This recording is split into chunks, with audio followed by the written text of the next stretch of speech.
नमस्कार, news are के खास कार्यक्रम 4 बड़ी खबरों में आपका स्वागत है। मैं हूं अभिनय सिंह चौहान। आज की पहली बड़ी खबर 18वीं लोकसभा को लेकर है, जहां धन्यवाद प्रस्ताव के बीच विपक्ष ने नीट मुद्दे को लेकर हंगामा कर दिया। दूसरी बड़ी खबर मध्य प्रदेश की राजधानी भोपाल से है, जहां ईडी भोपाल ने बड़ी कार्रवाई करते हुए नारायण निर्यात इंडिया कंपनी की संपत्ति को कुर्क किया है। तीसरी बड़ी खबर भिंड से है, जहां पटवारी प्रतिनिधि का एक अजीबोगरीब मामला उजागर हुआ। और चौथी बड़ी खबर जौनपुर से है, जहां एम्बुलेंस से सवारियों को ढोने का मामला प्रकाश में आया है। तो चलिए शुरू करते हैं 4 बड़ी खबरें।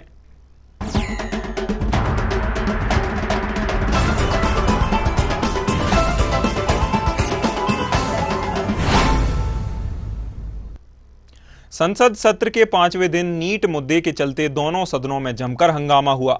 जहां विपक्ष नीट पर चर्चा की मांग को लेकर स्थगन प्रस्ताव लाया था, संसद में जाने से पहले राहुल गांधी ने कहा कि मैं पीएम से आग्रह करता हूं कि नीट मामले पर चर्चा करें। संसद से यह मैसेज जाना चाहिए कि सरकार और विपक्ष युवाओं की चिंता को लेकर एक साथ हैं। लोकसभा में 15 मिनट चर्चा के बाद ही विपक्ष के हंगामे के कारण लोकसभा को 1 जुलाई तक के लिए स्थगित कर दिया गया। राज्यसभा भी नीट को लेकर विपक्ष ने हंगामा कर दिया, जिसमें पूर्व पीएम एचडी देवगौड़ा ने कहा कि पेपर लीक पर जांच चल रही है, नीट इसलिए संसद में इस पर कोई बहस नहीं होनी चाहिए। वहीं 24 जून से शुरू हुआ सत्र 3 जुलाई तक चलेगा। राज्यसभा में पीएम मोदी 3 जुलाई को चर्चा का जवाब दे सकते हैं। खबर पर हमारे साथ ज्यादा जानकारी के साथ चर्चा करने के लिए मनीष अग्रवाल जी जुड़े हुए हैं। मनीष जी, जिस प्रकार से संसद के सत्र में धन्यवाद प्रस्ताव के बीच स्थगन प्रस्ताव लेकर विपक्ष आया और चर्चा होने से बीच में ही उन्होंने हंगामा कर दिया नीट मुद्दे को लेकर, इसे आप किस प्रकार से देखते हैं? देखिए, जैसा कि आपने अपने वक्तव्य में बताया कि ये संसद का लंबा सत्र है, लंबे समय तक चलेगा, तो मुझे ये लगता है नीट का मुद्दा बहुत जरूरी है, उसमें कोई भी कहने सुनने की बात नहीं है। लेकिन विपक्ष को ये भी ध्यान रखना चाहिए था कि वो एक मजबूत विपक्ष के रूप में उभर के आया, तो उसे जितना ज्यादा समय वो बहस में देगा, जितना ज्यादा डिस्कशन होगा समय का, जितना प्रोडक्टिविटी होगी सदन में, वो उसके लिए बेनिफिट के रूप में काउंट कर सकता है। आज का पूरा दिन उन्होंने वॉश आउट करा दिया इस जिद में, जब सरकार कह रही है कि जब धर्मेंद्र प्रधान जी जवाब देंगे राष्ट्रपति के वक्तव्य में, तो उसमें वो नीट पे जवाब देंगे। ये लोग भी अपने वक्तव्य में नीट को शामिल कर सकते हैं, लेकिन प्रधानमंत्री जब जवाब देंगे, राष्ट्रपति के अभिभाषण की प्रक्रिया है, उसमें बहस होनी है। तो मुझे लगता है कि विपक्ष थोड़ा सा सॉफ्ट होके अगर इस तरीके से चलेगा कि प्रक्रिया पूरी हो जाए, तो उसको स्थगन प्रस्ताव उसके बाद देना चाहिए था और नीट पे चर्चा करनी चाहिए थी। वैसे नीट अभी भी सुप्रीम कोर्ट में विचाराधीन है, सीबीआई उसकी जांच कर रही है और अगली डेट पे सुप्रीम कोर्ट भी इस पे निर्णय लेगा कि आज इस परीक्षा के बारे में क्या होना चाहिए। जी बिल्कुल मनीष जी, जिस प्रकार से स्थगन प्रस्ताव लेकर आया, लेकिन पूर्व पीएम एचडी देवगौड़ा ने यह भी कहा कि इसकी जांच जारी है और सुनवाई भी, मामला भी विचाराधीन कोर्ट में है, तो इस पर संसद में बहस नहीं होनी चाहिए। बहस क्यों नहीं होनी चाहिए, और अगर बहस होती है तो क्या ये संसदीय कार्यप्रणाली के तहत होगा या उसके विपरीत होगा?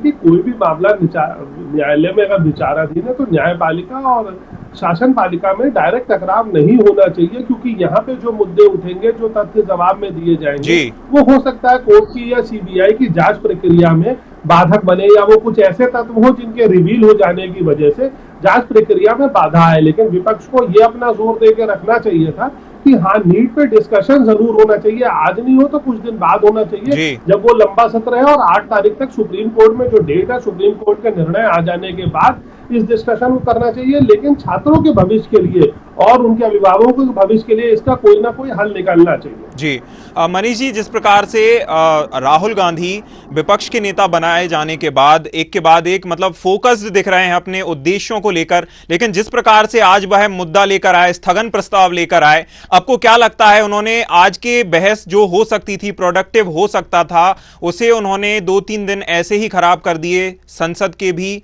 और खुद के भी?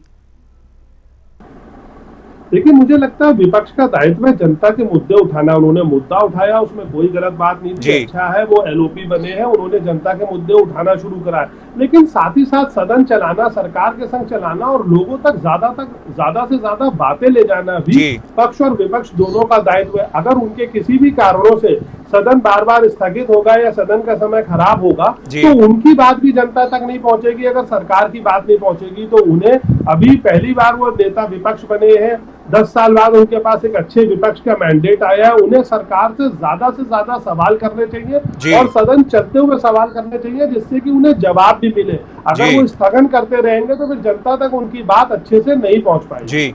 आज जिस प्रकार से एक के बाद आज स्थगन प्रस्ताव लेकर आया, धर्मेंद्र प्रधान केंद्रीय शिक्षा मंत्री ने यह भी कहा है कि जिस प्रकार से एक जो भी होना है सवाल जवाब आप पूछिए, हम सबका जवाब देंगे, लेकिन एक मर्यादा के तहत, एक प्रक्रिया के तहत देंगे। तो क्या धर्मेंद्र प्रधान को विपक्ष को बोलने देना चाहिए था, हंगामा नहीं करना चाहिए था? हो सकता है कि कुछ जवाब सरकार की ओर से, सत्ता पक्ष की ओर से निकलकर सामने आ जाता।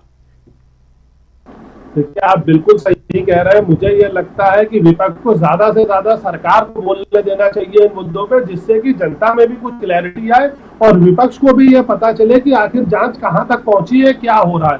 विपक्ष के पास जांच करने की पावर नहीं है। जिनके पास जांच करने की पावर है, आप उन्हें बोलने नहीं दोगे। तो जब बोलने नहीं दोगे तो फैक्ट्स कैसे निकल के आएंगे, कैसे पता चलेगा कि जांच किस दिशा में जा रही है? क्योंकि पक्ष हो या विपक्ष हो, इन दोनों का उद्देश्य छात्रों का और अभिभावकों का भविष्य ही है ना। अल्टीमेट उद्देश्य तो सबका यही है कि छात्रों के संग न्याय होना चाहिए।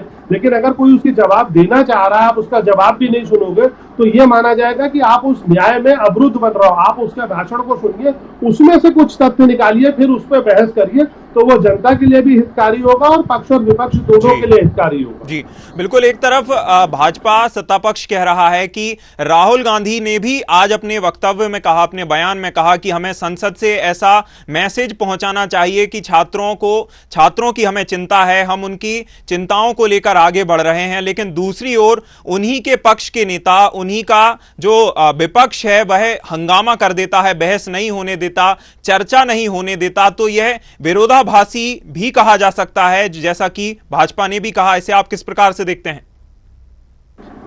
देखिए, मेरा बिल्कुल ये मानना है कि विपक्ष को एक सामूहिक रणनीति से आना चाहिए और ज्यादा से ज्यादा सरकार से सवाल करके जवाब लेने की कोशिश करनी चाहिए। सिर्फ सवाल करके भाग जाना नहीं चाहिए। अगर आप सवाल करके भागोगे और आपके पास कोई उसका जवाब आप सरकार से लोगे नहीं, तो सरकार तो हमेशा मीडिया में आके यही कहेगी कि भाई जब हम बोलना चाह रहे हैं और ये हमें बोलने नहीं दे रहे हैं, तो फिर ये कैसे पता चलेगा कि हम इसमें क्या कर रहे हैं। छात्रों का भविष्य, अभिभावकों का भविष्य तभी अच्छा होगा जब सरकार ज्यादा बोलेगी, विपक्ष सवाल करेगा, उनके जवाब को सुनेगा और उनमें से ये जवाब ढूंढना चाहेगा कि क्या वो गलत कर रहा है या सही कर रहा है। लेकिन अगर आप उनके जवाब को सुनोगे ही नहीं, तो गलत और सही का अंदाजा कैसे लगाओगे? जी बिल्कुल, आपने बिल्कुल सही कहा मनीष जी। जिस प्रकार से विपक्ष को सवाल लेकर आने चाहिए और सत्ता पक्ष को ज्यादा बोलने देना चाहिए। ऐसा नहीं कि आप सवाल करो और बिना सुने ही उसका जवाब आप हंगामा करके स्थगित करवा दो संसद को और भाग जाओ हंगामा करते हुए। इसका तो कोई औचित्य ही नहीं निकलेगा। बहुत धन्यवाद मनीष जी आपका जुड़ने के लिए, हमारे साथ चर्चा करने के लिए।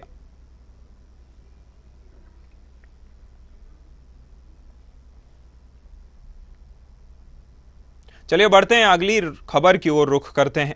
ईडी भोपाल ने नारायण निर्यात इंडिया कंपनी और उससे जुड़े दूसरे संस्थानों की 26.53 करोड़ रुपए की प्रॉपर्टी को कुर्क किया है।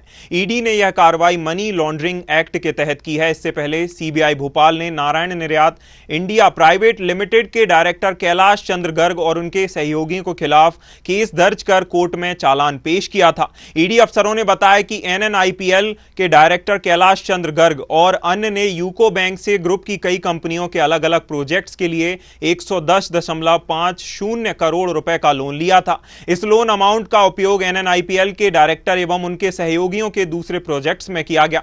साथ ही लोन में किसी राशि को खुद ही सुविधाओं पर खर्च किया गया। इसके अलावा लोन मंजूर कराने के लिए कंपनी ने फर्जी दस्तावेज बैंक को दिए। यह खुलासा सीबीआई भोपाल की जांच में हुआ था। केस की जांच में खुलासा हुआ कि बैंक से कंपनी के प्रोजेक्ट्स के लिए मंजूर हुई लोन राशि का उपयोग संचालकों ने दूसरे प्रोजेक्ट्स में किया, जो मनी लॉन्ड्रिंग है। खबर पर ज्यादा जानकारी के साथ हमारे साथ चर्चा करने के लिए सत्यम शर्मा जुड़े हुए हैं। सत्यम, जिस प्रकार से ईडी भोपाल ने नारायण निर्यात इंडिया कंपनी पर कार्रवाई की है, संपत्ति को कुर्क करना शुरू कर दिया है, क्या है पूरा मामला और ईडी के हाथ इस कंपनी तक कैसे पहुंचे? देखिए, ये पूरा मामला अभिनव 2011 से 13 के बीच में है, जब ये नारायण निर्यात कंपनी इंडिया लिमिटेड ने अपने सहयोगियों के साथ मिलकर कहीं ना कहीं जो बैंक है उससे घोटालेबाजी की थी। बैंक में गलत दस्तावेज प्रस्तुत किए गए और गलत दस्तावेज देने के साथ ही इन्होंने बैंक से लोन कराया था। जो क्रेडिट कार्ड होता है, क्रेडिट लेटर ऑफ क्रेडिट होता है, और लेटर ऑफ क्रेडिट के साथ साथ जो पैकेजिंग क्रेडिट होता है उसके नाम पर इन्होंने एक बैंक के संघ से लोन लिया था, और बैंक के संघ से करीब 110 करोड़ का लोन लिया गया। बताया जा रहा है यूको बैंक समेत तमाम बैंकों से लोन लिया गया था। इसमें जो यूको बैंक के सहयोगी बैंक थे उसके लोन लिया, और लोन के एवज में जो प्रॉपर्टी रखी जाती है वो गलत प्रॉपर्टी रखी गई थी। उसमें से कुछ प्रॉपर्टी को जो कैलाश चंद्र गर्ग हैं और जो अन्य जिनके सहयोगी थे, चंपू अजमेरा भी इसमें शामिल थे, तो इन लोगों ने गलत दस्तावेज प्रस्तुत किए, और जो प्रॉपर्टी के एवज में रखा है, जो लोन के एवज में प्रॉपर्टी रखी गई थी, उस कुछ प्रॉपर्टी को बिना बैंक के बताए ही इन्होंने सेल आउट कर दिया था, यानी बेच दिया था। बेचने के बाद इन्होंने बैंक को कोई भी इंफॉर्मेशन नहीं दी, 110 करोड़ का लोन निकाला। उसके बाद जब ये सीबीआई की नजर में आया तो कहीं ना कहीं मनी लॉन्ड्रिंग का केस बना, और मनी लॉन्ड्रिंग के केस में कैलाश गर्ग को मंदसौर, कैलाश गर्ग के जो व्यवसायिक संस्थान है और इसके साथ साथ ये जो भवन है वहां पर छापेमारी कार्रवाई की गई, और यहाँ जो चंपू अजमेरा है और कैलाश चंद्र, इनके व्यवसायिक ठिकानों पर छापामारी की गई थी। यहाँ से 26 करोड़ रुपए का जो संपत्ति है, बाकी जगह दस्तावेज मिले थे। उसमें पूरी सीबीआई की जांच हुई। सीबीआई की जांच के बाद ये करीब करीब केस चलता रहा, और अब जाके इसमें सीबीआई ने उनकी जो संपत्ति थी तो 26 करोड़ यानी 26 करोड़ 52 लाख की संपत्ति को कुर्क कर दिया है। तो पूरा केस जो है मनी लॉन्ड्रिंग का केस था। सीबीआई ने 2013 से 13 के बीच में जिस तरह की ये फर्जी दस्तावेज बैंकों में प्रस्तुत किए, कैलाश चंद्र गर्ग और इन सब लोगों के जो दस्तावेज निकाले गए, उसके बाद जांच हुई, उसके बाद ये मामला आप सामने निकल कर आया, जिसमें 26 करोड़ की प्रॉपर्टी इनकी कुछ गलती की। बिल्कुल सत्यम, जिस प्रकार से आपने बताया कि फ्रॉजरी करते हुए गलत दस्तावेज प्रस्तुत किए गए, और तो और गलत प्रॉपर्टी, गलत सिक्योरिटी में रखकर किसी और प्रॉपर्टी पर आपने लोन लिया और लोन का गलत ही प्रयोग किया। हालांकि फ्रॉजरी का तो आपराधिक केस बनता है, लेकिन इस मामले में ईडी कैसे आई, इस पूरी पिक्चर में ईडी की कैसे आई है? देखिए, इन्फोर्समेंट डायरेक्टरेट का काम ही है, जहां पैसे का मामला हो जाता है वहां इन्फोर्समेंट डायरेक्टरेट या जो ईडी है वो सामने आती है। पहले इसकी सीबीआई में भी जांच हुई थी, फिर जब जैसे ही पता चला कि ये मनी लॉन्ड्रिंग का केस है, इसमें फर्जी दस्तावेज लेकर 110 करोड़ रुपए बैंकों से निकाले गए हैं। और सबसे बड़ी बात ये थी, जो बैंकों से पैसा निकाला गया है, इस बात को लेकर ये पैसे निकाला था कैलाश चंद्र और उनकी कंपनी के सहयोगियों ने, तो उन सहयोगियों ने इस पैसे को जिस काम के लिए निकाला था उस काम पर उन्होंने लगाया ही नहीं। इस पैसे का उपयोग अदर चीजों में उपयोग किया गया, दूसरी जगह इन्वेस्ट कर करके, या अपने ही शौक शौकत में इन्होंने पैसे खर्च कर दिए। उसके बाद जब इसकी जांच चलती रही, जब पता चला, शिकायत हुई, जब पता चला, तो ये सब पूरा मामला ईडी के अंडर में आ गया। तो ईडी ने इसमें पूरी जांच की। ईडी में जांच में निकल कर सामने आया कि पूरी फोर्जरी का केस था, पूरा जो मनी लॉन्ड्रिंग का केस ही बन गया है, क्योंकि इसमें मनी का इन्वॉल्वमेंट आ गया है। मनी के इन्वॉल्वमेंट होने की वजह से ईडी प्रवर्तन निदेशालय के पास केस गया, और प्रवर्तन निदेशालय ने इस पर बड़ी कार्रवाई करती हुई आज देखिए 26.5 करोड़ रुपए की जो प्रॉपर्टी है नारायण जो निर्यात कंपनी लिमिटेड है, उसकी प्रॉपर्टी को कुर्क कर दिया है। ये प्रॉपर्टी इंदौर, मंदसौर और मुरैना के जौरा में है, या भोपाल में फिलहाल कंपनी करती है, लेकिन भोपाल की जो ईडी है उन्होंने तमाम छापेमारी कार्रवाई की थी। हालांकि जो छापेमारी कार्रवाई है ये सिर्फ इंदौर, मुरैना या मंदसौर में नहीं हुई है, ये महाराष्ट्र में भी, जहां उनके कंपनी और कंपनी के सहयोगियों के आवास से तमाम छापेमारी कार्रवाई हुई थी। और तमाम छापेमारी कार्रवाई के दौरान ये पूरे दस्तावेज इकट्ठा किए गए थे, पूरे सबूत इकट्ठा किए गए थे, जिसके आधार पर अब जाकर के 26 करोड़ रुपए की प्रॉपर्टी जो है मनी लॉन्ड्रिंग केस में इनकी कुर्क की गई है जो नारायण निर्यात कंपनी लिमिटेड है। सत्यम, जिस प्रकार से 110 करोड़ का लोन लिया गया वो भी फर्जी प्रॉपर्टी को रखकर, चूंकि 110 करोड़ रुपए कोई छोटी मोटी रकम नहीं होती, क्या ये जो कंपनी है जिस पर कुर्क की कार्रवाई की जा रही है ये इसका कोई राजनीतिक कनेक्शन भी हो सकता है? चूंकि इतना बड़ा लोन बैंकों से लिया गया, बिना राजनीतिक रसूख के इतना बड़ा लोन लेना क्या आसान है? क्या लिया जा सकता है? देखिए अभिनव, अभी तक जितनी कंपनियां आई हैं उनमें से मैक्सिमम जिन्होंने फोर्जरी का केस किया है, जिस तरह से मनी लॉन्ड्रिंग इन्वॉल्वमेंट रहा है, इसमें कहीं ना कहीं बड़े बैंकों के अधिकारी इन्वॉल्व रहे हैं। बैंकों के अधिकारी के साथ साथ जो नेताओं के साथ कनेक्शन होते हैं वो भी कई कंपनियों के साथ इन्वॉल्व रहे हैं। फिलहाल इस केस में अभी ऐसा कुछ नाम सामने ईडी के द्वारा नहीं आया है, या आगे हो सकता है। जैसे ही आगे आगे आने वाले समय में कार्रवाई हो उस दौरान भी कई बड़े नेताओं के नाम निकलकर सामने आए, क्योंकि मंदसौर, इंदौर और जौरा जो मुरैना का है और महाराष्ट्र रिलेटेड ये कंपनी थी और एक्सपोर्ट वगैरह में इनका इन्वॉल्वमेंट था। एक्सपोर्ट वगैरह दिखा करके, जो लेटर ऑफ क्रेडिट कार्ड दिखा करके और इसके साथ एक्सपोर्ट पैकेज क्रेडिट दिखा करके इन्होंने लोन लिया था। जो दस्तावेज रखे थे, दस्तावेज तो सही थे, लेकिन कुछ गलत दस्तावेज थे, कुछ गलत सही दस्तावेज थे। लेकिन दस्तावेज जो इन्होंने रखे थे, जो प्रॉपर्टी एवज में रखी थी, उस प्रॉपर्टी को इन्होंने, जो कंपनी थी उसमें बेच भी दिया। मतलब दूसरे लोगों को एक बैंक में रखने के बाद प्रॉपर्टी बेच दिया और बैंक को बिना बताए बेचा। अब इसमें जो बैंक इन्वॉल्व थे, एक बैंक का संघ होता है, बैंक के संघ के साथ मिलकर इन्होंने 110 करोड़ रुपए लिए थे। 110 करोड़ रुपए एक बैंक अकेले नहीं देता है। हालांकि प्रॉपर्टी की 110 करोड़ रुपए बड़ा अमाउंट होता है और 110 करोड़ रुपए देने से पहले बैंक पूरी तरह इसमें जांच करती है कि प्रॉपर्टी सही है, गलत है, इनकी कितनी प्रॉपर्टी है, किसके एवज में ले रहे हैं, पहले से इनका डेटा कितना था, पहले से इनके जो एक्सपोर्ट किया है उसका पैकेज कितना पैसे का था, या उनका जो कैपिटल बोलते हैं वो कितना रहा है। तो सब कंपनी, बैंक सब उसके आधार पर ही लोन वितरित करती है। लेकिन किस जैसे बड़े केसों में देखा गया है, जो बैंक होते हैं, बड़े बैंक होते हैं,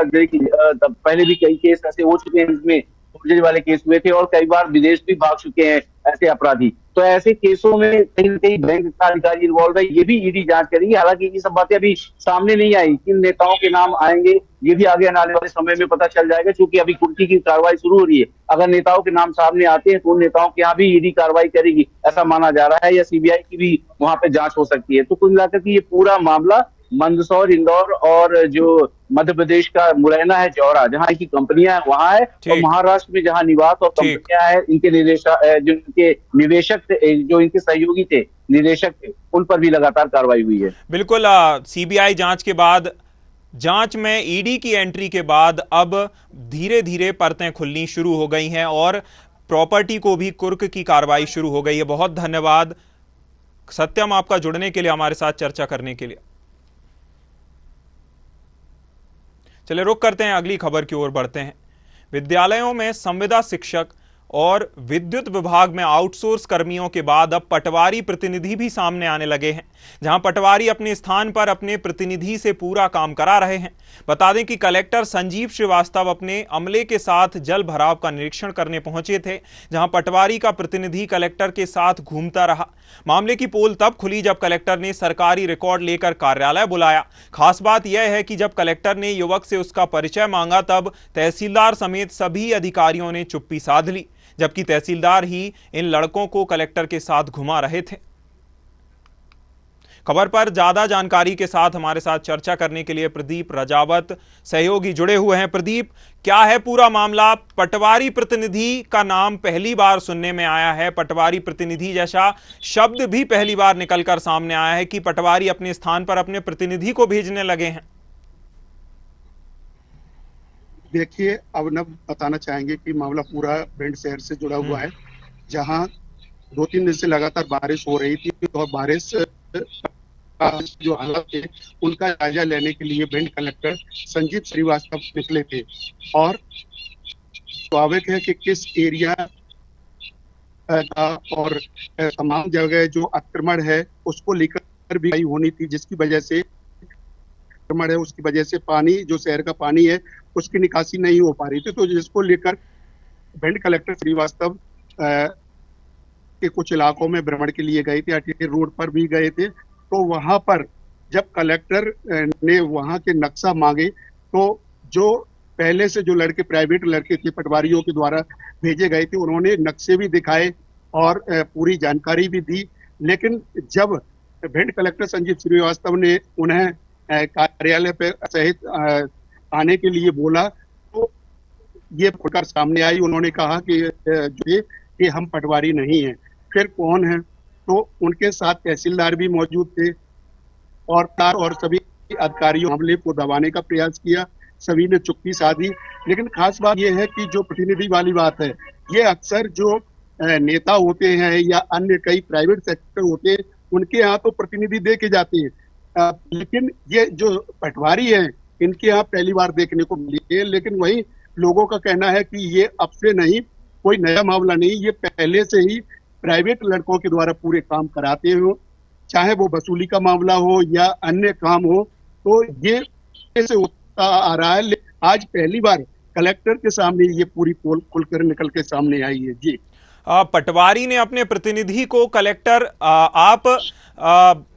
वो देखिए विरोधाभास देखिए कि पटवारी ने अपने प्राइवेट प्रतिनिधि को कलेक्टर के सामने ही भेज दिया, इसका पता होते भी कि कहीं ना कहीं कलेक्टर के सामने पोल भी खुल सकती है। यह पटवारी किस क्षेत्र से आते हैं और अब तक कलेक्टर की ओर से इस पर कोई एक्शन लिया गया है या नहीं? जी बिल्कुल, बात करें पटवारियों की तो पटवारी एक राजस्व विभाग का हिस्सा है।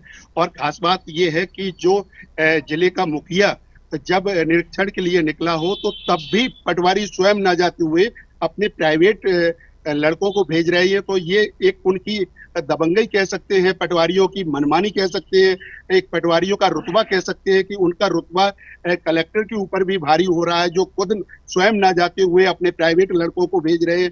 हालांकि अब ये मामला संज्ञान में आया है और अभी जो प्रशासनिक अधिकारी है उनकी ओर से चुप्पी साधी गई है।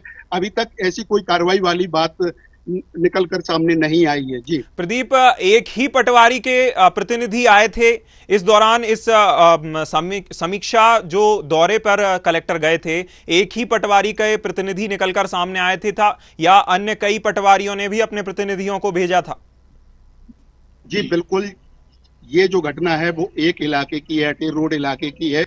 और निश्चित है कि जिस इलाके की घटना है, इस इलाके में निरीक्षण के लिए पटवारी गए तो जो हल्का रहता है पटवारी वहां का ही होता है, तो एक ही पटवारी से निकलकर सामने आया। जी बिल्कुल, अभी तक तो इस मामले में कोई कार्रवाई कलेक्टर की ओर से नहीं की गई है। हालांकि क्या कुछ कार्रवाई निकलकर सामने आती है इस प्रकार से, चूंकि आप किसी भी प्राइवेट इंसान को, किसी भी निजी अपने सगे संबंधी को सरकारी रिकॉर्ड कैसे सौंप सकते हैं, यह भी अपने आप में बहुत बड़ा सवाल है, जिस पर अब प्रशासन क्या कुछ एक्शन लेता है यह तो देखने वाली बात होगी। बहुत धन्यवाद प्रदीप आपका हमारे साथ जुड़ने के लिए, हमारे साथ चर्चा करने के लिए।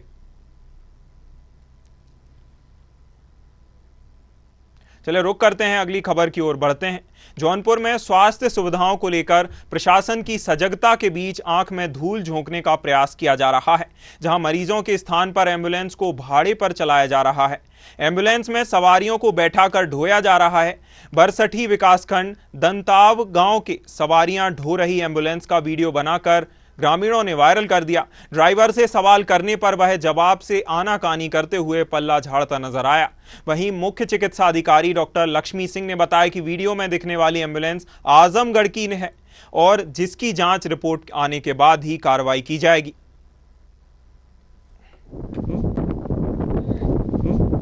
ना वो देखा एम्बुलेंस है किस चीज के लिए? एम्बुलेंस है किस चीज के लिए बताइए? सवारी ढोने के लिए। सवारी आप क्यों ढो रहे हो?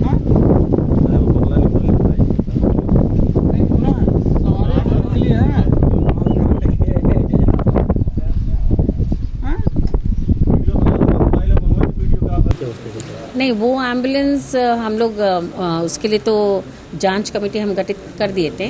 उस जांच में ये आया था कि वो गाजीपुर का एम्बुलेंस बोल के ये हम लोग को बताया गया था। अभी वहाँ पर ये हम प्रोजेक्ट मैनेजर से अभी हमारे पास रिपोर्ट नहीं आई। जैसे रिपोर्ट आजमगढ़ का एम्बुलेंस था, जैसे रिपोर्ट आ जाएगी हम आपको बता देंगे। मतलब वो जिले जौनपुर के बरसठी थाना अंतर्गत बीते कुछ दिनों पहले एक एम्बुलेंस द्वारा सवारी ढोए जाने का वीडियो सोशल मीडिया में तेजी से वायरल हुआ था। इस मामले में बात करते हुए मुख्य चिकित्सा अधिकारी डॉक्टर लखन सिंह ने बताया कि इस मामले में जांच के आदेश दिए गए हैं। हालांकि प्रथम दृष्टया ये मामला सामने आया है। ये आजमगढ़ की स्वास्थ्य विभाग की एम्बुलेंस है जिसके द्वारा सवारी की बात सामने आई है। जांच की जा रही है। जैसे ही इस मामले में जानकारी होगी इसकी जानकारी दी जाएगी। जौनपुर से विश्व प्रकाश श्रीवास्तव के लिए। खबर पर हमारे साथ चर्चा करने के लिए विश्व प्रकाश सहयोगी जौनपुर से जुड़े हुए हैं। विश्व प्रकाश, जिस प्रकार से संजीवनी, जो कि मरीजों के लिए संजीवनी होने वाली एम्बुलेंस, संजीवनी बनने वाली एम्बुलेंस, लोगों के लिए सैर सपाटा बनने का वाहन, सैर सपाटा करने का वाहन कैसे बन गई, क्या है पूरा मामला? बता दें कि ये बरसठी विकासखंड के दताव गांव का मामला है, जहां ये बड़ी एम्बुलेंस जो कि मरीजों को ढोने के लिए प्रदेश सरकार द्वारा मरीजों की बेहतर स्वास्थ्य सुविधा के लिए तैनात की गई है। वहीं ये एम्बुलेंस आप तस्वीरों में साफ देख सकते हैं कि ये मरीज की जगह सवारियां भर के ढो रही है और इसमें सवारियां निकल रही हैं। उन सवारियों से पूछताछ करने का प्रयास किया गया तो वो तो कुछ नहीं बोले, लेकिन जो उस एम्बुलेंस चला था ड्राइवर ने साफ तौर से कैमरे में हाथ रख दिया और कुछ भी बोलने से इनकार कर दिया है। वहीं इस मामले में जब सीएमओ से बात की गई तो उनका ये कहना था कि ये एम्बुलेंस की नहीं है, उस जनपद जौनपुर की नहीं है, ये आजमगढ़ की है। हालांकि इस मामले में उन्होंने जांच बैठा दिया है और जो भी जांच में आएगा उस पर वो आगे कार्रवाई करने की बात कह रही है।